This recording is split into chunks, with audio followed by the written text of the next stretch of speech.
Hello guys, welcome back to my channel Physics Passion. Uh, in today's video, we will see how g means acceleration due to gravity varies with height and depth.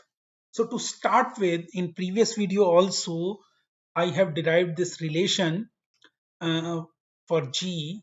If a body of mass m is lying on the surface of Earth, m being the mass and r being the radius of the Earth, then as per Newton's law of gravitation, we can write F is equal to G capital M small m over R square.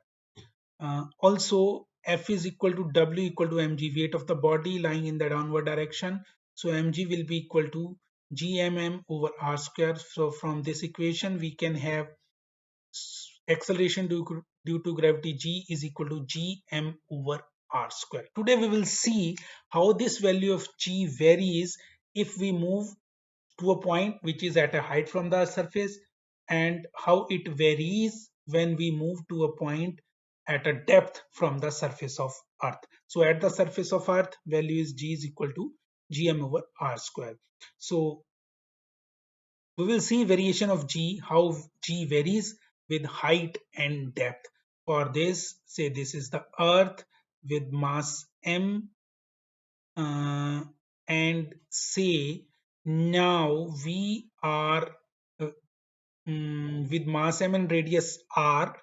This is the Earth, and we are supposed to find out the value of acceleration due to gravity at point at a height h from the Earth's surface, and secondly we will see its value at a point at a depth d from the surface of Earth. So first of all, we will see the effect of height. So at height, the value of acceleration due to gravity g dash, that is equal to g m upon r plus h square. So from this equation, we can conclude that with the increase of height, value of g decreases. Fine. Similarly, we see the effect of depth. Let we consider a point at a depth d below the surface of Earth. So mass of the sphere inside this sphere I am talking about, I will show you.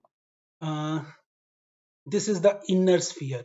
So mass of this sphere will be, say, m dash, and mass of complete sphere, say, m. So r minus d over r cube it will be.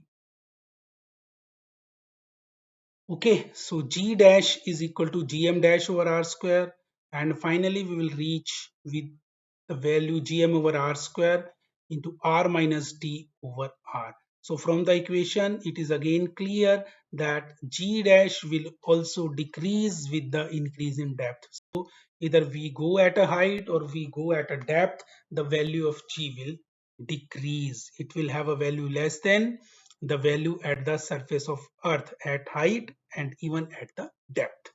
So I have a problem over here for you people. First of all, let me read out. At what height above the surface of Earth, G will be 25% of its value at the surface of Earth.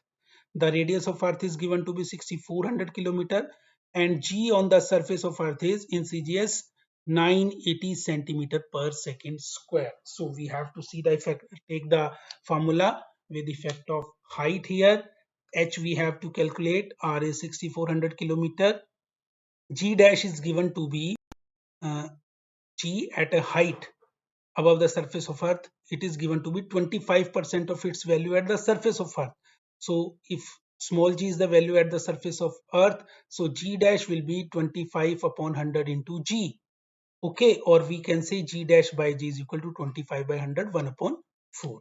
So if I put up these values in, g dash over g equal to r square or r plus h square, this relation you can have from this slide, from this uh, gm over r plus h square. If you take r common in the denominator, you will have 1 plus h over r. We'll get this relation. So come back to this slide g dash over g is equal to r square or r plus h square, and if I put all the values I will get 1 by 2 equal to r over r plus h square. So from here r plus h is equal to 2r, and h we get equal to r, which is again equal to 6400 kilometer. So at a height 6400 kilometer from the surface of earth, we will have the value of g to be 25% of its value at earth. So that's all for today. Thanks for watching. Thank you. Thank you very much.